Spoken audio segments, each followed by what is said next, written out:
இறைவா அமைதி அருளும் இறைவா உம்மை போற்றுகின்றோம். நெஞ்சில் சுமக்கும் இறைவா நீதியில் நிறைவே இறைவா சுமை தாங்கியே இறைவா புகழ்ந்து போற்றி ஆராதிக்கின்றோம்.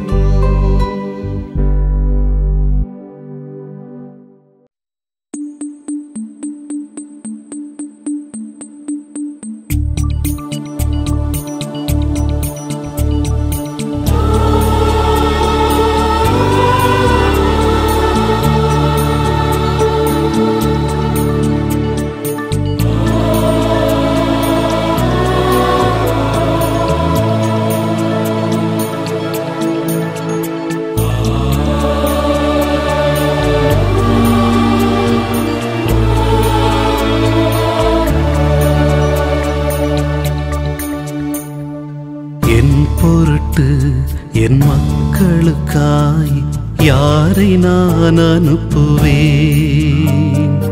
என் பொருட்டு என் மக்களுக்காய் யாரை நான் அனுப்புவேன்? ஆண்டவரே ஆண்டவரே அடியே நான் வருகின்றேன். ஆண்டவரே ஆண்டவரே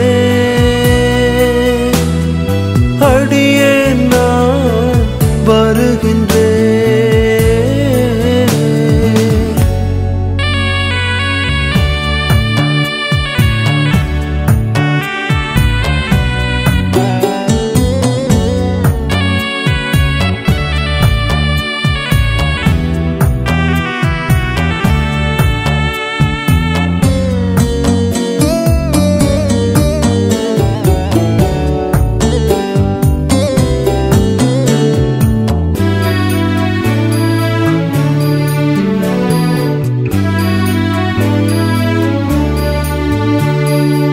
எனக்கென உன்னை நான் தேர்ந்து கொண்டேன், என் பணியாற்றவே. என் பரிசாய் என் பாசம் தந்தேன், என்றும் நான் உன்னோடு. ஆண்டவரே ஆண்டவரே அடியேன் என்னை அனுப்பி வையும். ஆண்டவரே ஆண்டவரே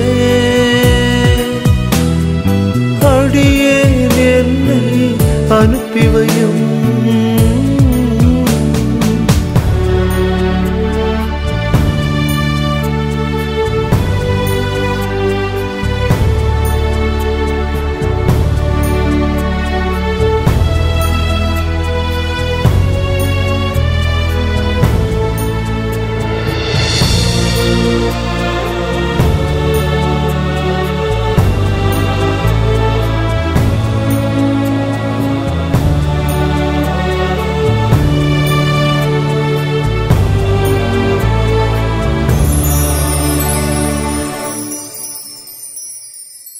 மொழி நாடு என அனைத்தும் இருந்திடும் புது புதிராய், புதியன பலவும் பூமியிலே புரிந்திடும் அருள் பலம் நான் தருவேன்.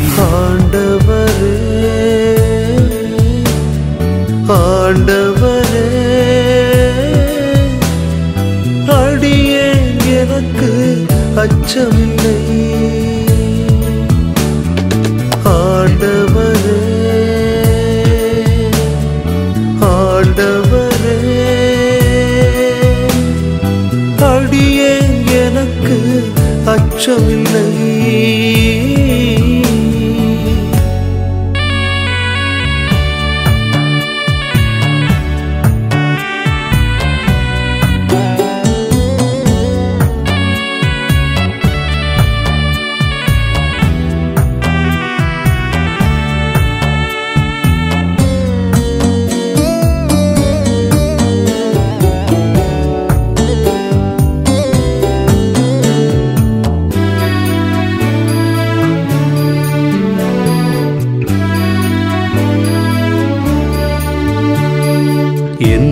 என நிலை நின்று உழைக்கையிலே எதிர்ப்புகள் எழுந்து நிற்கும்.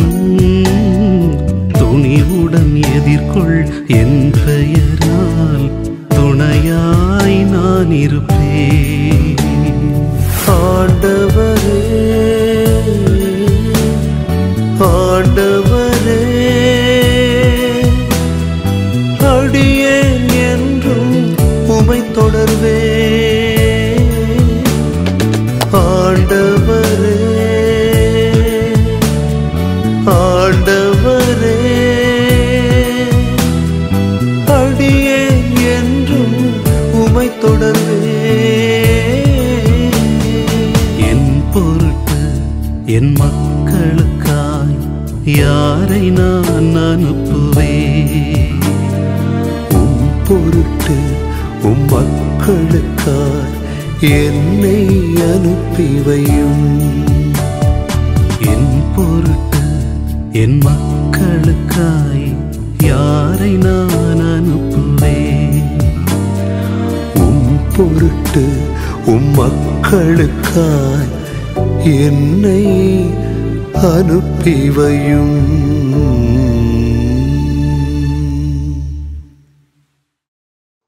மார்க்கு எழுதிய நற்செய்தி அலகு 10 இறை சொற்றொடர்கள் 32 முதல் 45 வரையிலானவைகள். அக்காலத்தில் சீடர்கள் எருசலேமுக்கு போகும் வழியில் சென்று கொண்டிருந்தார்கள். இயேசு அவர்களுக்கு முன் போய்க் கொண்டிருந்தார். சீடர் திகைப்புற்றிருக்க அவரை பின்பற்றிய ஏனையோர் அச்சம் கொண்டிருந்தனர். அவர் மீண்டும் 12 அழைத்து தமக்கு நிகழ இருப்பவற்றை குறித்து பேசத் தொடங்கினார். அவர், இப்பொழுது நாம் எருசலேமுக்கு செல்கிறோம். மானிட மகன் தலைமை குருக்களிடமும் மறைநூல் அறிஞர்களிடமும் ஒப்புவிக்கப்படுவார். அவர்கள் அவருக்கு மரண தண்டனை விதித்து அவரை பிற இனத்தவரிடம் ஒப்புவிப்பார்கள். அவர்கள் ஏளனம் செய்து அவர் மீது துப்பி சாட்டையால் அடித்து அவரை கொலை செய்வார்கள். 3 நாட்களுக்கு பின் அவர் உயிர்த்தெழுவார் என்று அவர்களிடம் கூறினார். செபதேயின் மக்கள் யாக்கோபும் யோவானும் அவரை அணுகிச் சென்று அவரிடம், போதகரே, நாங்கள் கேட்பது நீர் எங்களுக்கு செய்ய வேண்டும் என விரும்புகிறோம் என்றார்கள். அவர் அவர்களிடம், நான் என்ன செய்ய வேண்டும் என்று நீங்கள் விரும்புகிறீர்கள் என்று கேட்டார். அவர்கள் அவரை நோக்கி, நீர் அரியணையில் இருக்கும்போது எங்களுள் ஒருவர் உமது வலப்புறமும் இன்னொருவர் உமது இடப்புறமும் அமர்ந்து கொள்ள எங்களுக்கு அருளும் என்று வேண்டினர். இயேசுவோ அவர்களிடம், நீங்கள் என்ன கேட்கிறீர்கள் என உங்களுக்கு தெரியவில்லை. நான் குடிக்கும் துன்பக் கிண்ணத்தில் உங்களால் குடிக்க இயலுமா? நான் பெரும் திருமுழுக்கை உங்களால் பெற இயலுமா என்று கேட்டார். அவர்கள் அவரிடம், இயலும் என்று சொல்ல, இயேசு அவர்களை நோக்கி, நான் குடிக்கும் கிண்ணத்தில் நீங்கள் குடிப்பீர்கள், நான் பெரும் திருமுழுக்கை நீங்கள் பெறுவீர்கள். ஆனால் என் வலப்புறத்திலும் இடப்புறத்திலும் அமரும்படி அருளுவது எனது செயல் அல்ல, மாறாக அவ்விடங்கள் யாருக்கு ஏற்பாடு செய்யப்பட்டுள்ளதோ அவர்களுக்கு அருளப்படும் என்று கூறினார். இதை கேட்டுக்கொண்டிருந்த 10 பேரும் யாக்கோபு மீதும் யோவான் மீதும் கோபம் கொள்ளத் தொடங்கினர். இயேசு அவர்களை வரவழைத்து அவர்களிடம், பிற இனத்தவரிடையே தலைவர்கள் என கருதப்படுகின்றவர்கள் மக்களை அடக்கி ஆளுகிறார்கள். அவர்கள் பெரியவர்கள் அவர்கள் மீது தங்கள் அதிகாரத்தை காட்டுகிறார்கள். ஆனால் உங்களிடையே அப்படி இருக்கக்கூடாது. உங்களுள் பெரியவராக இருக்க விரும்புகிறவர் உங்கள் தொண்டராக இருக்கட்டும். உங்களுள் முதன்மையானவராக இருக்க விரும்புகிறவர் அனைவருக்கும் பணியாளராக இருக்கட்டும். ஏனெனில் மானிட மகன் தொண்டு ஏற்பதற்கு அல்ல, மாறாக தொண்டு ஆற்றுவதற்கும் பலருடைய மீட்புக்கு ஈடாக தம் உயிரை கொடுப்பதற்கும் வந்தார் என்று கூறினார். ஆண்டவரின் அருள்வாக்கு. இறைவா உமக்கு நன்றி. அன்புக்கினிய சகோதரிகளே, சகோதரிகளே, இன்னைக்கு பொது இடத்திலும் அரசியல் தளத்திலும் திரு அவை தளத்திலும் வாய்ச்சொல் வீரர்கள் நிறைய உருவாகி கொண்டு வருகிறார்கள். விட்டா பேசிக்கிட்டே இருப்பாங்க. பாய்ப்பந்தல் போடுவாங்க. பாய்ப்பந்தல் அல்லனா வாய்ப்பந்தல் போடுவதற்கு இன்னைக்கு கூட்டம் அதிகம், அது குறையவே இல்லை.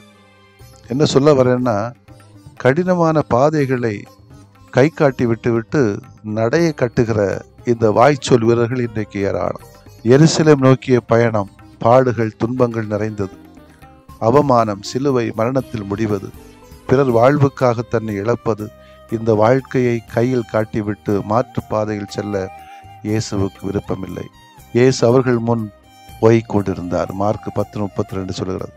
கரடு முரடான காட்டு வழியில் அவர் நமக்கு முன் நடந்து தடம் அமைத்து தந்துள்ளார். பூகம்பம் நிறைந்த வாழ்வில் புதிய புரட்சி பாதை அமைப்பதில் இயேசு நமக்கு முன் நடந்து புதிய பாதை அமைத்துள்ளார். நம் வாழ்வின் துன்ப பயணத்தில் நமக்கு முன் நடந்து கொண்டிருக்கிறார். உன் வாழ்வின் இருள் சூழ்ந்த நேரங்களில் பகுதிகளில் உனக்கு முன் உன் தெய்வம் இயேசு அங்கு வந்து உன் வாழ்வின் இருளை அகற்றி அனைத்து ஏற்பாடுகளையும் செய்து கொண்டிருக்கிறார். இதுவே உன் தெய்வம் இயேசு. உங்களது வாழ்வின் துன்பமும் கவலையும் இருளும் சூழ்ந்த இடங்களில் எல்லாம் இயேசு உங்களுக்கு முன் சென்று அனைத்தையும் நிவர்த்தி செய்து மகிழ்ச்சியும் வெற்றியும் நிறைந்த உயிர்ப்பின் அனுபவமாக மாற்றி தருவதை உங்களால் நம்ப முடிகிறதா? இதுவே உண்மை.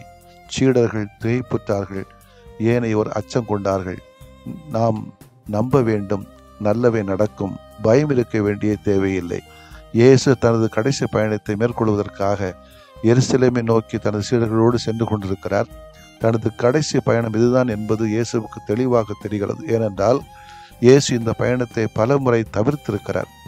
சில சமயங்களில் வடக்கிற்கும் செசரியா பிலிப்பு பகுதிக்கும் கலிலேயாவிற்குமாக சென்று கலிலேயா பயணத்தை தவிர்த்த இயேசு இப்போது எருசலேம் செல்வதற்கு ஆயத்தமாகிறார்.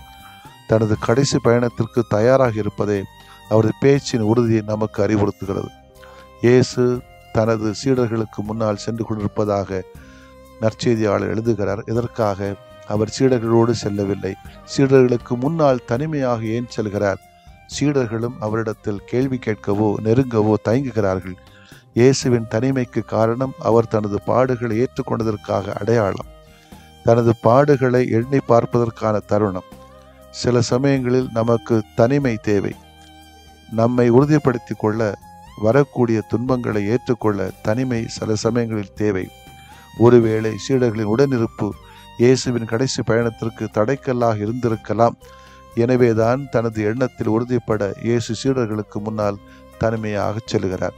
நமது வாழ்வில் சில சமயங்களில் தனிமையும் இருக்க வேண்டும்.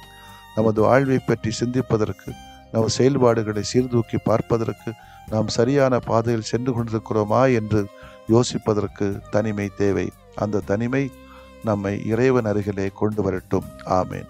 அன்பான ஆண்டவரே, உமது அடிச்சுவடுகளை பின்பற்றி பணி செய்ய வாழ எங்களுக்கு தேவையான தனிமைகளை தருவதற்காக நன்றி செலுத்துகிறோம். நல்ல தெளிவோடும் தியாகத்தோடும் அர்ப்பணத்தோடும் உம்மை பின்பற்றி உம்முடைய தந்தையோடு நாங்கள் அருகிலே சென்று வர தேவையான ஆசீர்வாதங்களை தாரும். ஆமேன்.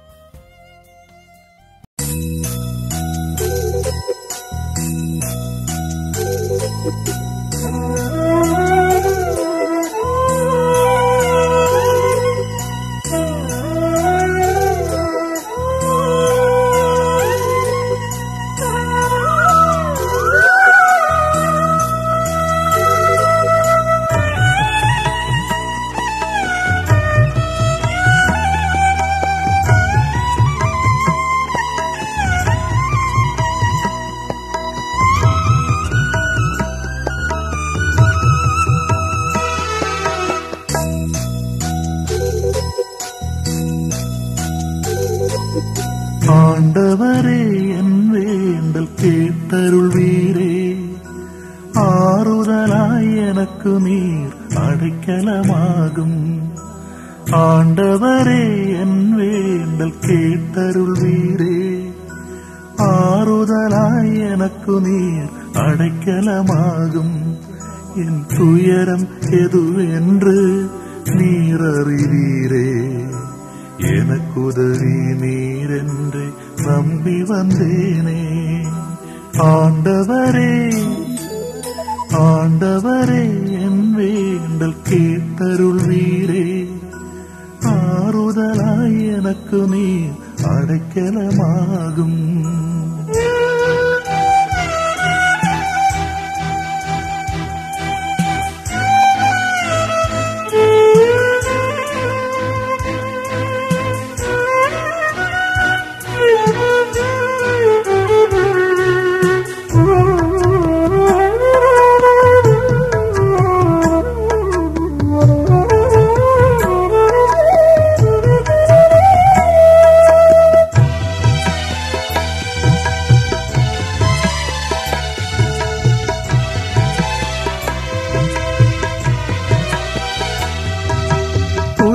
பல என எழுப்ப துவண்டு போனே. படகாக தனிமையானே.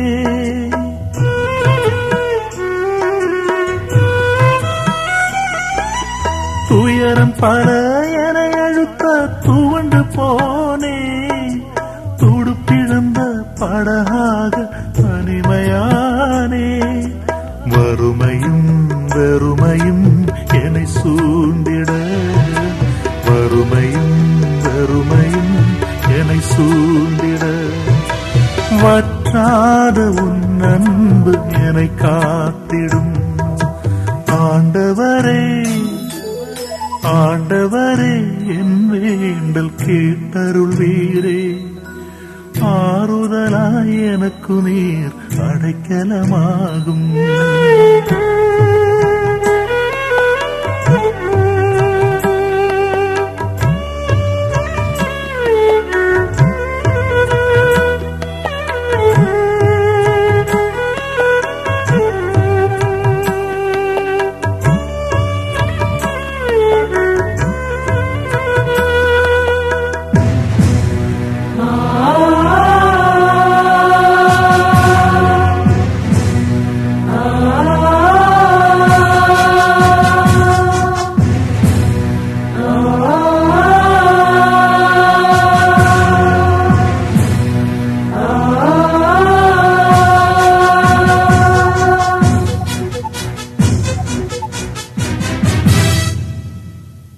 அநியாய செயல் கண்டு உள்ளம் அழுதேன்.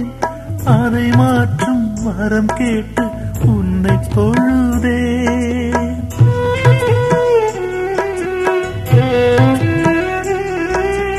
அநியாய செயல் கண்டு உள்ளம் அழுதேன். அதை மாற்றும் வரம் கேட்டு உன்னை தொழுதேன். நீதியும் நேர்மையும் எனில் வாழ்ந்திட, நீதியும் நேர்மையும் எனில் வாழ்ந்திட, நிலையான உன் கரம் என்னை தாங்கிடும். ஆண்டவரே என் ஆண்டவரே, ஆண்டவரே என் வேண்டல் கேட்டருள்வீரே. ஆறுதலாய் எனக்கு நீர் அடைக்கலமாகும். என் துயரம் எதுவென்று நீர் அறிவீரே. எனக்குதவி நீரென்று நம்பி வந்தேனே. ஆண்டவரே என் வேண்டல் கேட்டருள்வீரே. ஆறுதலாய் எனக்கு நீர் அடைக்கலமாகும்.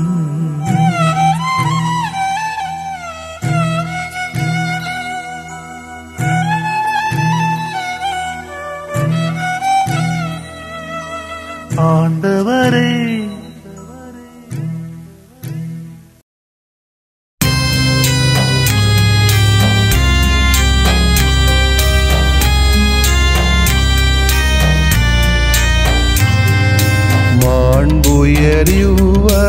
மாண்புயரிவருள்ளடையாளத்தை தாழ்ந்து பணிந்து ஆராதிப்போம். பழைய நியம முறைகள் அனைத்தும் இனி மறைந்து முடிவு பெறுக. புதிய நியம முறைகள் வருக. புலன்களாலே மனிதன் இதனை அறிய இயலா. குறைகள் நீக்க நம்பிக்கையின் உதவி பெறுக.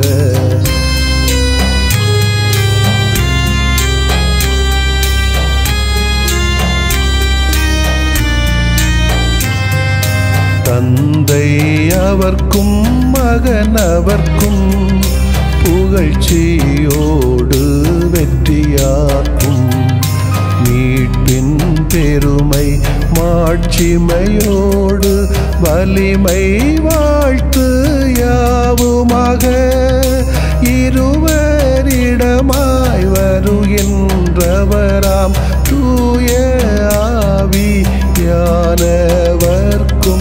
அளவில்லாத சமப்புகழ்ச்சி என்றுமே உண்டாகுக. ஆமென்.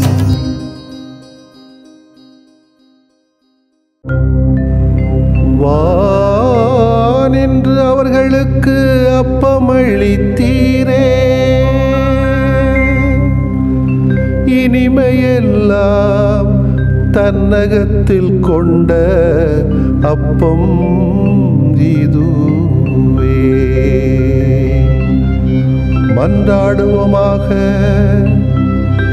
இறைவா, இந்த வியப்புக்குரிய அருளடையாளத்திலே உம்முடைய பாடுகளின் நினைவு எங்களுக்கு விட்டு சென்றீ.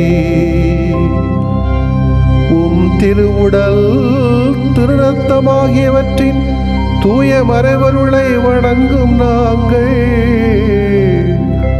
உமது மீட்பின் பயனை இடைவிடாமல் துய்த்து உணர்ந்து மகிழ அருள்வீராக. தந்தையாகிய இறைவனோடும் தூய ஆவியாரின் ஒன்றிப்பில் இறைவனா என்றென்றும் வாழ்ந்து ஆட்சி செய்த உம்மை மன்றாடுகிறோம்.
சகாயமே நம்பி வந்தும் தேவ சகாயமே, நம்பிக்கையின் நாதமே சகாயமே, நம்பி வந்தும் தேவ சகாயமே, இறையாட்சிக்காய் இன்னுயிர் தந்தீர், இம்மண்ணினில் சாட்சியுமானீர்,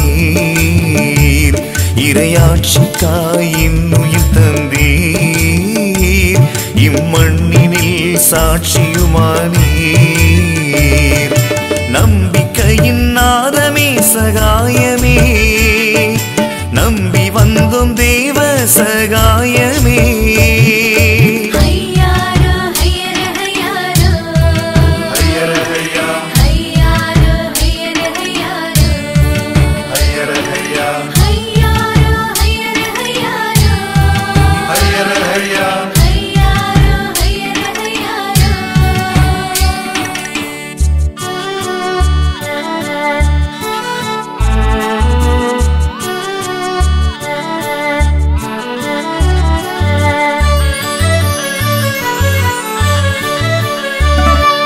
அச்சமில்லா வைர நெஞ்சம் கொண்டவரே, இழிநிலையும் பழி சொல்லும் ஏற்றவரே, அச்சமில்லா வைர நெஞ்சம் கொண்டவரே, இழிநிலையும் பழி சொல்லும் ஏற்றவரே, இயேசுவுக்காய் இழப்புக்களை சுமந்தவரே, திருமுழுக்கை மீட்பாக வாழ்ந்தவரே, இயேசுவுக்காய் இழப்புக்களை சுமந்தவரே, திருமுழுக்கை வாழ்ந்தவரே.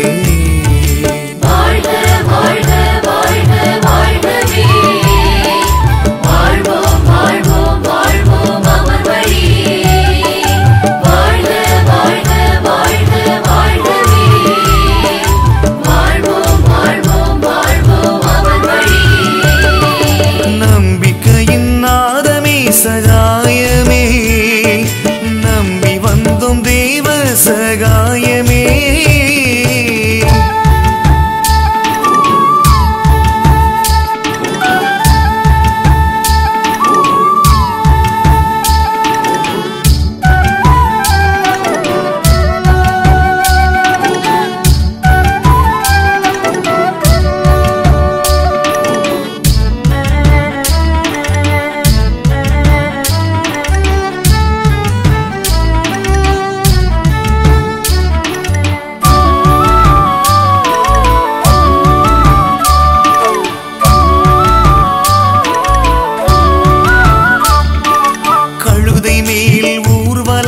சென்றாலும் கழுத்தின் மேல் செருப்பு மாலை அணிந்தாலும், கழுதை மேல் ஊர்வலமாய் சென்றாலும் கழுத்தின் மேல் செருப்பு மாலை அணிந்தாலும், வீரத்தின் விழுதான நம்பிக்கை விழுமியமாய் முழங்குதே வீதி எங்கும்.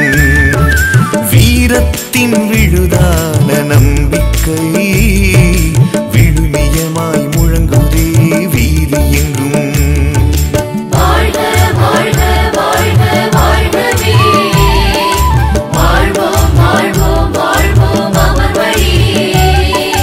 வாழ்க வாழ்க வாழ்க வாழ்கவே, வாழ்வோம் வாழ்வோம் வாழ்வோம் அவர் வழியே. நம்பிக்கையின் நாதமே சகாயமே, நம்பி வந்தோம் தேவ சகாயமே. நம்பிக்கையின் நாதமே சகாயமே, நம்பி வந்தோம் தேவ சகாயமே. இறையாட்சிக்காய் இன்னுயிர் தந்தீர், இம்மண்ணினில் சாட்சியுமானீர். இறையாட்சிக்காய் இன்னுயிர் தந்தீர், இம்மண்ணினில் சாட்சியுமானீர். நம்பிக்கையின் நாதமே சகாயமே, நம்பி வந்தோம் தேவ சகாயமே. நம்பிக்கையின் நாதமே சகாயமே, நம்பி வந்தோம் தேவ சகாயமே.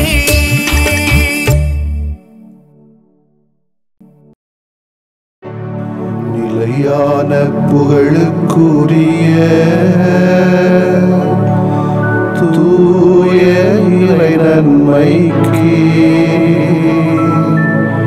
எல்லா காலமும் தொழுகையும் புகழும்